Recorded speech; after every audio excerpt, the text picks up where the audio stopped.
अस्सलाम वालेकुम। हमारा जो अगला टॉपिक है वो पंक्चुएशन का है। So right, for now we have done precis, we have done comprehension, we have done active passive, we have done direct indirect, we have done tenses was just a brief slides, brief bunch of slides about your basics कि आपने किस तरह से उनको strong रखना है, किस तरह से टेंसेस आपको आने चाहिए। उसके बाद हमने किया प्रपोजिशंस। ठीक है, अब पंक्चुएशन का भी काफ़ी पार्ट होता है, वो करेक्शन में आ जाता है या वैसे ही वो पंक्चुएट करने के लिए दे देता है। So again you should know about this, you should have a strong grip. और ये बहुत अगेन थोड़ा वास्ट टॉपिक है, थोड़ा सा बड़ा टॉपिक है, लेकिन अगर आपको समझ आ जाए तो, जो कि आ भी जाना चाहिए बिकॉज अगेन बचपन से करते आ रहे हैं पंक्चुएशन, तो ये आपकी पंक्चुएशन वाले पार्ट को बहुत आसान बना देगा। ठीक हो गया? अच्छा जी, स्टार्ट करते हैं। सबसे पहले बेसिक रूल्स हैं पंक्चुएशन के। आपकी पंक्चुएशन जो है इट मस्ट बी पैरेलल। ठीक है, interrupting a main clause with a comma और dash requires the enclosing to be the same. अब वो यहाँ पे ये कह रही हूँ मैं कि जी आप जब मेन क्लॉज को, अगर आप इन्वर्टेड कॉमर्स में एक चीज़ को स्टार्ट करते हैं then you also end that with inverted commas. ठीक है, अब जैसे इनकरेक्ट सेंटेंस क्या होगा? The teenagers comma students from Mrs Smith's art class went on a field trip to the museum. अगर आपने कॉमा लगाया है, कॉमा आपने क्यों लगाया है? टीनेजर्स को के आगे एक्सप्लेन करने के लिए कि वो टीनेजर्स एग्जैक्टली हैं कौन। They are the teenagers that are students from Mrs Smith's art class. लेकिन उसके बाद आपने कॉमा को दोबारा इंक्लोज नहीं किया। अब मुझे नहीं पता कि कहाँ पे टीनेजर्स की डिस्क्रिप्शन खत्म होती है और कहाँ पे बाकी बात शुरू होती है। ठीक हो गया? अब जैसे करेक्ट क्या होगा? द टीनेजर्स कॉमा जो कि स्टूडेंट्स है from Mrs Smith's art class comma बंद। इस कॉमे और इस कॉमे ने ये बताया कि ये चीज़ एक एक्स्ट्रा चीज़ थी जो एक्सप्लेनेशन के लिए आई थी। ठीक हो गया? Went on a field trip to the museum. ठीक है, तो बेसिकली बात ये करनी थी उसने, the teenagers went on a field trip to the museum, लेकिन उसने एक एडिटिव चीज़ डाल दी थी, students from Mrs Smith's class की। करेक्ट ये भी हो सकता है, the teenagers dash students from Mrs Smith's art class dash went on a field trip to the museum. You can also just add dash or hyphen or whatever. Just लेकिन आपने करना ये है कि आपने उसको इनक्लोज करना है प्रॉपर्ली। ठीक है, ताकि ये ना हो कि यहाँ पे डैश लगाओ यहाँ पे कुछ ना लगाओ। अच्छा, डैश की बात कर लेते हैं। डैश जो होता है it can be used for many of the same purposes such as a comma. It can be used when a sentence already has commas. ठीक है, वन एक सेंटेंस के अंदर ऑलरेडी कॉमास है, आप फिर भी डैश डाल सकते हैं। Similarly it might be use to mark off information for emphasis. कोई इन्फॉर्मेशन है, अगर किसी चीज़ पे एक्स्ट्रा इन्फॉर्मेशन पे एम्फेसिस करना है, उसको भी मार्क ऑफ करने के लिए आप कर सकते हैं। It can also act alone drawing attention to a modifier and extra piece of information. ठीक है, ये अकेला भी काम कर सकता है। तो तीन चीज़ें होगी इसमें। सबसे पहले डैश आप कब तब इस्तेमाल करते हो? When a sentence already has commas. ठीक है, सिमिलरली अगर आपने किसी चीज़ पे एम्फेसाइज करना है या किसी चीज़ को इररेलेवेंट है उसको आपने सेपरेटली लिखना है, तो आप डैशेस इस्तेमाल बड़े आराम से कर सकते हैं। ठीक है, so it can act as a tool for emphasis, it can also act as a tool for modifier. ठीक है, for example Sara hated walking to school dash it was all uphill. Extra information या emphasis के लिए information कि वो uphill था school, but she had no choice comma she had miss the bus again. Comma में इस्तेमाल किया कि उसके पास चॉइस नहीं थी because she had miss the bus again. ठीक हो गया? For his birthday mark received a sweater, a jacket, a savings bond and new bike. Comma किस लिए भी होता है कि आप सेपरेट कर सको स्वेटर, जैकेट, सेविंग्स बॉन्ड और डैश लगा के and a new bike. So it does not matter if a sentence has commas, तो आप कहो जी मैंने डैश नहीं इस्तेमाल करना। A dash can be used anywhere, that's fine. A dash can be used even when a comma has been used. ठीक है, सो ये दो ऐसी एग्जाम्पल्स थी। अच्छा, अब आ जाता है आपका कोलन। कोलन जो होता है वो आपका फुल कोलन जो होता है वो अपेयर होता है at the end of a main clause. ठीक है, जो भी आपका मेन क्लॉज है उसके आखिर में आता है। जिस तरह से लिस्ट और आपने कोलन डाल के I have 3 brothers colon David, Kent and Jacob. ठीक है, अब ये लिस्ट करना जो है ये एक पहली कंडीशन है जिसके लिए कोलन इस्तेमाल होता है। कोलन डिफरेंट चीज़ों के लिए इस्तेमाल हो सकता है। पहली है कि जब आपने लिस्ट करनी है कोई चीज़ें, आई हैव 3 ब्रदर्स, आपने आगे लिस्ट करने हैं नाम उन 3 भाइयों के जो आपके हैं, then you will use a colon. ठीक है, फिर एलैबोरेशन, जिस तरह I have decided not to move to San Francisco, I have been offered a better job in Milwaukee. अब ये भी हो सकता है कि आप कोलन इसलिए भी डालें क्योंकि आपने इलेबोरेट करना है कि जी मुझे एक जगह पे नौकरी, मैंने उसको ख़त्म करना है क्योंकि मुझे नौकरी दूसरी जगह पे मिल गई है। तो दूसरी जगह पे जो नौकरी आपको मिली है, that is an elaboration of the first sentence. And when you elaborate a particular piece of information, then for that, for the extra thing that you putting ahead of it, आप फुल कोलन इस्तेमाल करते हैं। तीसरी चीज़ है restatement. Thinking back, Jenny wasn't sure who started yesterday's fight. Restatement हो रही है। She couldn't decide whether she was at fault or her friend Annie, यानी कि दोनों चीज़ें रेफर करी हैं उसी लड़ाई को जो जेनी ने देखी थी, लेकिन एक में वो कह रहा है कि शी वॉजंट श्योर, और उसकी उसी की रीस्टेटमेंट है कि शी couldn't decide कि स्टार्ट किसने की थी और फॉल्ट किसका था। बेसिकली उसके लिए भी आपका कोलन इस्तेमाल होता है। ठीक हो गया। उसके बाद आ गया सेमीकोलन। सेमीकोलन जो है आपका अगेन इक्वल एम्फेसिस के लिए इस्तेमाल होता है। It is stronger than a comma but weaker than a full stop. तो सेमीकोलन, जिस तरह आप कह लें कि in a compound sentence that is no coordinating conjunction, semicolon can join related independent clauses that are of equal importance. दो clauses जो कि इक्वल इंपॉर्टेंस है उनकी, लेकिन आप रिलेट कर रहे हो इंडिपेंडेंट क्लॉजेस को, independent of one another but they are equally important. उनको ज्वाइन करने के लिए you can basically use a semicolon. Sarah answered my question abruptly. She seemed preoccupied. Now, she seemed preoccupied has no relation to why she or how she answered the question abruptly. But you're using a semicolon to show that you're connecting two independent clauses. ठीक हो गया? क्योंकि दोनों की importance है। आप सिर्फ इससे इन्फर नहीं कर सकते कि जी उसने अगर जवाब उसका abruptly दिया है मेरा, तो क्यों दिया। अगली इंफॉर्मेशन इक्वली इंपॉर्टेंट है कि वो प्रीऑक्यूपाइड लग रही थी। इसके अलावा a semicolon can also be used before a conjunctive verb, adverb, joining two clauses in a compound sentence. For example, the restaurant was very crowded. However, the waitress took our order immediately. ठीक है, तो आपने एक क्या कहते हैं दो sentences को join कर लिया। The restaurant was very crowded. Semicolon. However, the waitress took our order immediately. ठीक हो गया। फिर अगली चीज आ जाती है पैरेंथेसिस। ठीक है, पैरेंथेसिस जो है आपके ब्रैकेट्स आ जाते हैं। ठीक है, ये क्या करते हैं, आप शो करते हैं रिलेटेड नॉन एसेंशियल एलिमेंट्स को। ठीक है, जो कि इतनी इंटर रिलेटेड चीजें नहीं होती उनको शो करते हैं। ठीक हो गया। फॉर एग्जाम्पल, ऐसी चीजें जो कि नेसेसरी नहीं होंगी।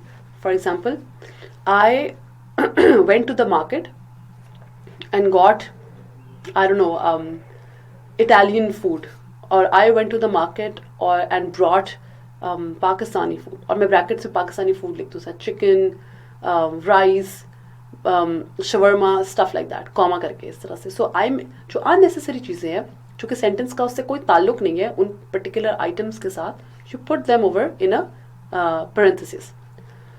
अच्छा, अब आप इसको रिप्लेस कर सकते हो कॉमा से, लेकिन the use of parenthesis tends to deemphasise a piece of information. ये भी हो सकता है कि आप कॉमे की जगह आप इसको इस्तेमाल करो, लेकिन सिर्फ उसका नुकसान ये होता है कि कॉमा, जब आप कॉमा लगाते हो तो वो अच्छी इन्फॉर्मेशन को सेपरेट कर रहा होता है दूसरी इन्फॉर्मेशन से। लाइक बोथ द कॉमा के बाद जो चीज़ आ रही है वो इक्वली इंपॉर्टेंट इन्फॉर्मेशन होती है। पैरेंथेसिस में जब आप ब्रैकेट्स में करते हो तो वो ऑटोमेटिकली बंदे का ज़हन जो होता है वो ये कहता है कि यार अच्छा, this is irrelevant stuff. Irrelevant stuff comes inside the parenthesis. For example, my family visited several countries, Italy, France, Portugal and Spain. अब ये इररेलेवेंट इन्फॉर्मेशन के जी कौन कौन से ममालिक में उसकी फैमिली गई थी, that has been enclosed inside the bracket on a vacation last year.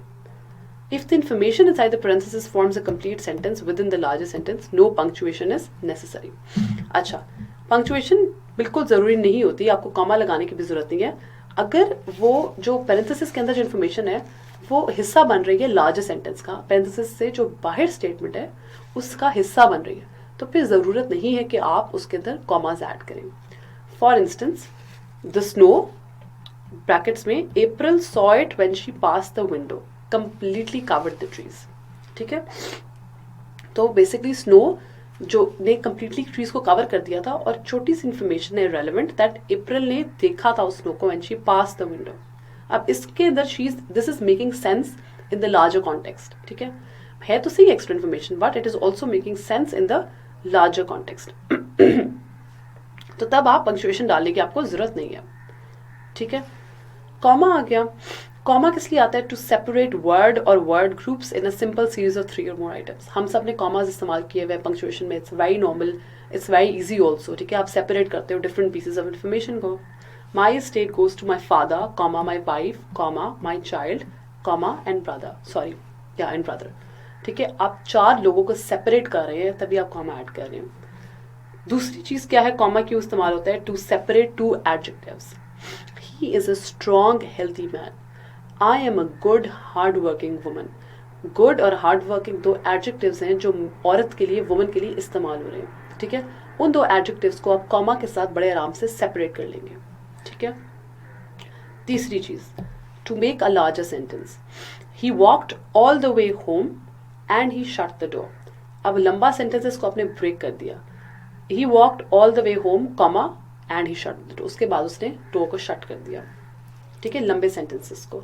For example, yesterday I went to the market and went to the market, comma made a friend, comma talked to him for an hour and then left back for my house. ठीक है, अब ये लंबा sentences को break करने के लिए मैंने कॉमास डाल दिए. डिफरेंट एक्टिविटीज बताने के लिए मैंने ये भी किया, ये भी किया.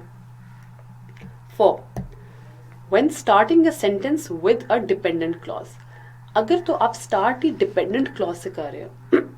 For example, since the advent of globalisation और since the start of the century Americans have been doing this. अब since the start of the century already dependent clause है. ये एक सेपरेट सेंटेंस नहीं है. ये कह रहा है, खुद अपने मुंह से कह रहा है कि भाई कॉमा लगा के आगे ऐड करो चीज़ें. ठीक है, मतलब मुझे कंप्लीट करो. An incomplete sentence. Since the start of the century makes no sense if you just put it like that. So you have to have a comma and then you have to complete the particular sentence. ठीक है, तो having arrived in town, comma, we left for the sights. वो कह रहा है कि जैसे ही we arrived in a particular town, we then left for the sights. ठीक है, तो ये हो गया आपका dependent clause. ये फिर आके आपका rest of the sentence जो कि खत्म करेगा. तो ये 4 चीजें हैं जिनमें comma इस्तेमाल होता है. I think there are more as well. हाँ, फिर आ जाता है to set off non essential words, clauses, phrases. Jill, who is my sister, shut the door. Who is my, अब जिल की जो डिस्क्रिप्शन है वो अननेसेसरी है. So you are just adding this for no reason. Jill, who is my sister, extra information comma के अंदर आ गई, शट द डोर. फिर use a comma after certain words that introduce a sentence such as well, yes, why, hello, hey. Why, I can't believe this. ठीक है, अब certain sentence hello comma is anybody home, तो hello के बाद एक comma आ जाएगा. कुछ ऐसे सर्टन वर्ड्स होते हैं जो कि इंट्रोड्यूस करते हैं सेंटेंस को. ठीक है, तो उसके आगे आपको कॉमा लगाना जरूरी होता है. फिर you set of expressions like by the way, after all, on the other hand, nevertheless. ठीक है, अब कुछ ऐसे भी एक्सप्रेशंस होते हैं जिस तरह बाय द वे हो गया, after all, on the other hand. इनको भी आप कॉमा में इनक्लोज करते हो या कॉमा लगाते हो. By the way comma, I am a decent person. I am, by the way, या अगर बीच में by the way आएगा तो I am, comma, by the way, comma enclosed, very nervous about this. ठीक है, after all, comma, she is a good student. ठीक है, she, तो यहाँ पे after all के बाद comma आ गया, enclosed नहीं करेगा comma. लेकिन अगर आप ये लिख रहे हो she is, comma, after all, comma, enclosed, a good student. ठीक है, इट डिपेंड्स ऑन आप किधर इस्तेमाल कर रहे हैं. अगर आप पहले इस्तेमाल करते हैं तो जाहिर है एक ही कॉमा आएगा. अगर आप सेंटेंस के बीच में इस्तेमाल करेंगे तो वो इनक्लोज करेगा. To set off a name, nickname, title of endearment. Will you dear, will you sweetheart, pass me the cup, इसको आप कॉमे में इनक्लोज कर देंगे. 9th है to separate contrasting parts of a sentence. This is my money, comma, not yours. ठीक है, contrasting है, ये दोनों डिफरेंट है, कंट्रास्ट कर रहे हैं. और 10th चीज क्या है, after that is. For example, for instance, e dot, g dot, comma, i that is के आगे आप डाल सकते हैं. ये जो चीजें हैं ना, इनके आगे मस्ट आता है कॉमा. ठीक हो गया. फिर आ गया to separate the day of the month of the year. It was in Harold's July 5th 2016. Day of the month from the year को आप ईयर से डे को आप कॉमे के साथ सेपरेट करते हैं. If a name is followed by sir or juniors, King Philip, comma, sir dot comma. ठीक है, टाइटल को आप के लिए कॉमा इस्तेमाल करते हैं. ठीक है, डिग्रीज के लिए John Nash, comma, PhD was awarded. To introduce direct, अब ये आसान है, ठीक है, ये आपको बस डेफिनेटली पता भी होनी चाहिए। आप कोटेशंस को इंट्रोड्यूस, जब भी आप कोटेशंस इस्तेमाल करेंगे you will use a comma, for sure you will use a comma, ठीक है। He said comma, where are you going, why comma, I asked, don't you care, जब जब कोटेशंस इंट्रोड्यूस होंगी। फिर to separate a question from a statement, I can go comma, can't I, मैं जा सकती हूँ ना, कांट आई, जब सेपरेट क्वेश्चन को स्टेटमेंट से सेपरेट करेंगे, can't I is a state question, I can go is a statement, जब भी सेपरेट करेंगे तो कॉमा आएगा। आखिरी चीज, to proceed the term, there are many clothes, food items etcetera in the tent, ठीक है, किसी टर्म को प्रोसीड करने के लिए, to proceed a particular term आप मेंशन करते हो कॉमास, ठीक है। सो ये कोई 18 चीजें हैं। अब डू नॉट गेट स्केयर्ड, लग रही होंगी कि बहुत ज्यादा चीजें हैं, but this are just everyday use में आप ये चीजें करते हैं, तो आपको पता ही होगा कॉमा कहाँ पे इस्तेमाल होता है। लेकिन जब आप पढ़ लेंगे and if you completely understand this and if you apply this according to the rule of the commas, तो फिर आपको एग्जैक्टली याद रहेगा कि श्योर होंगे आप जब सवाल अपना अटेम्प्ट करेंगे तो आपको डर नहीं लगेगा कि मैंने गलत पंक्चुएशन इस्तेमाल किया। You will for sure in the punctuate a particular paragraph और पंक्चुएट अ पर्टिकुलर सेंटेंस, उस तरह के सवालों में आपको प्रॉपर पता होगा कि जी जो मैं कर रही हूँ वो सही है गलत है, ठीक है। So thank you so much. अभी अगली भी लेक्चर्स में we are going to continue punctuation.